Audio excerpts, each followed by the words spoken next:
everybody, it's Nicolette Mitchell, half of the Mitchells, and in this video, I will be taking you with me on my work trip to DC. I wasn't feeling so hot before I left. I've been spending all of my energy, giving all my energy to other people by having conversations about equity, inclusion, and diversity in the science space, and so it was really great to reconnect with some old friends and to talk with like-minded people who do a lot of the same work. I decided to put all of my footage together to make one vlog, and I decided to make that vlog under 10 minutes.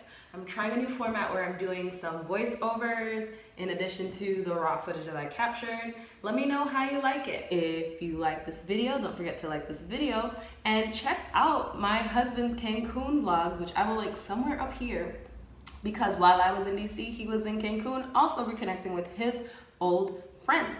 So enough of me chatting to you. Take it away, past me. It's Monday. It's Monday. I played myself. I'm on my way to DC right now and waiting for my Uber. I forgot that I live out in the boonies and that everything takes at least half an hour to an hour.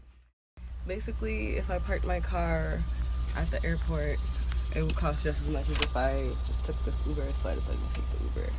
I would have driven myself, but then I'm gonna have to worry about picking up and dropping off the car later. And Jalil's also heading to Cancun this week, so having two cars parked at the airport just doesn't seem like a good plan at all. So I've been waiting for my Uber. I'm supposed to leave at 1:30. Let us hope that I make this flight. And here he comes, yes.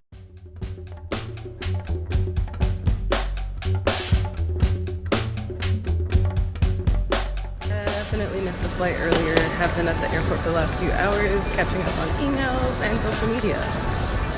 Let's try this again. My next flight boards in an hour and a half. I'm actually at the gate. I'm gonna go get some food. Hopefully I'll be in DC on time this time. Flying is my happy place because it reminds me to have faith. I love seeing the ground from over 10,000 feet away and being reminded of how big our world is and that nothing is insurmountable. No problem that I might be facing is too big because I am so small. I love letting someone else take the wheel and having faith that we will get to where we need to be on the other side of the journey.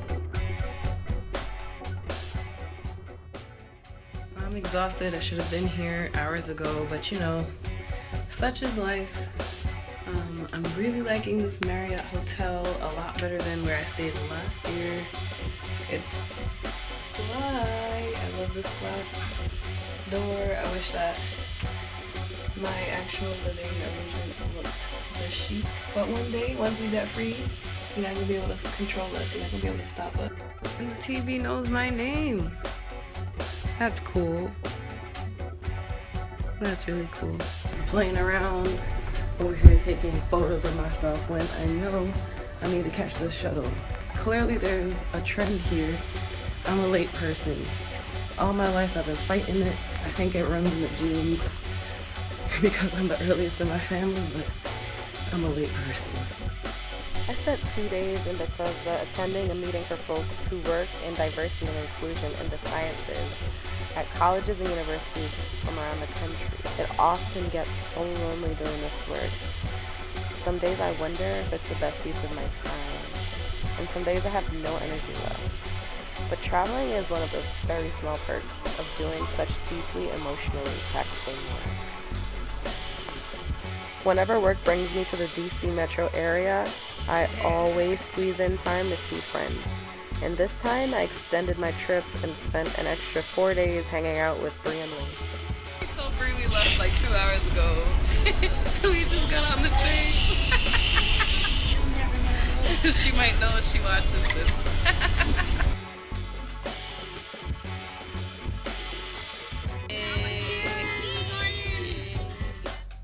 One of the first places they took me to was a Senegambian restaurant in Tacoma, where we took a trip down memory lane.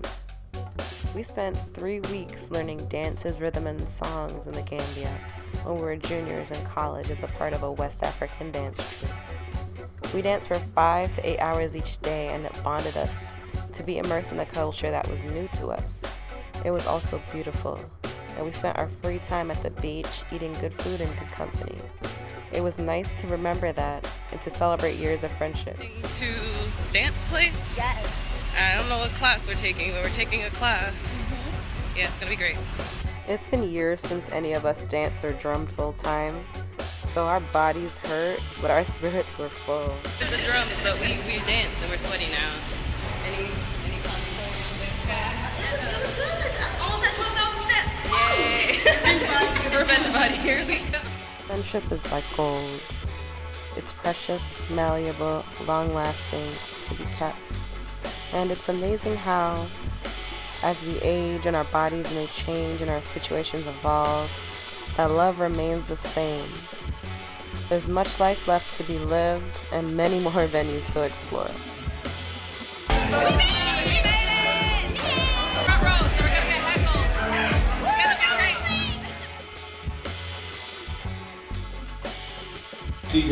Jail. Hey folks, I am currently vlogging from the couch at my best friend's house in DC. We've had a lot of fun. We've gone African dancing. We've eaten a lot of really good food. We've watched political debates and I've grown my brain. My flight leaves at 3 p.m. tomorrow, so I'm going to try to get on the metro by noon. And hopefully this won't be a repeat of last time and I'll catch my flight the first time. And Jalil will be picking me up at the airport and we'll be finally reunited after this last week of not seeing each other.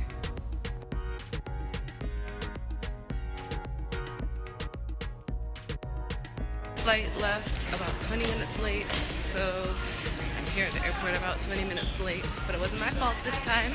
I was there at the gate an hour and a half early, and I'm finally back in Ohio, and Jalil's already here to pick me up, so I'm gonna see him soon. I'm excited.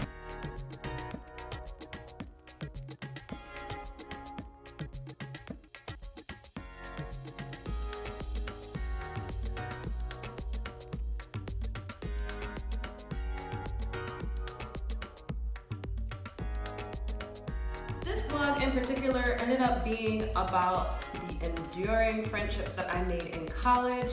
It dovetails really nicely with the vlogs that Jalil made when he was in Cancun, because he also went to go see his college friends and they had such a good time.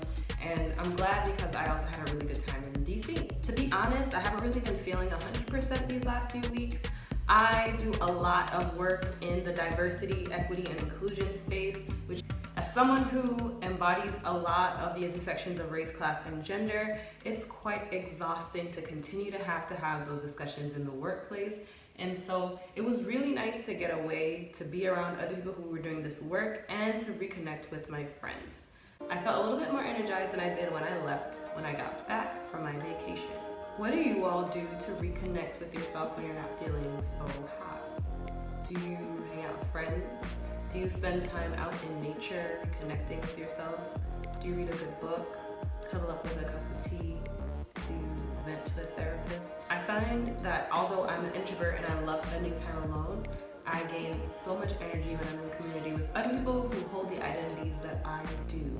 So hanging out with other young Black women professionals and the intersections of all of those identities, of course, that really gives me energy. I also find energy when I get to hang out with my family, especially my sister. She and I are of one brain, I think sometimes.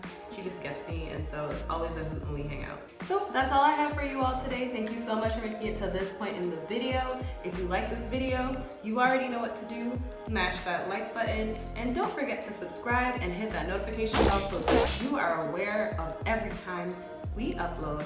We'll see you next time.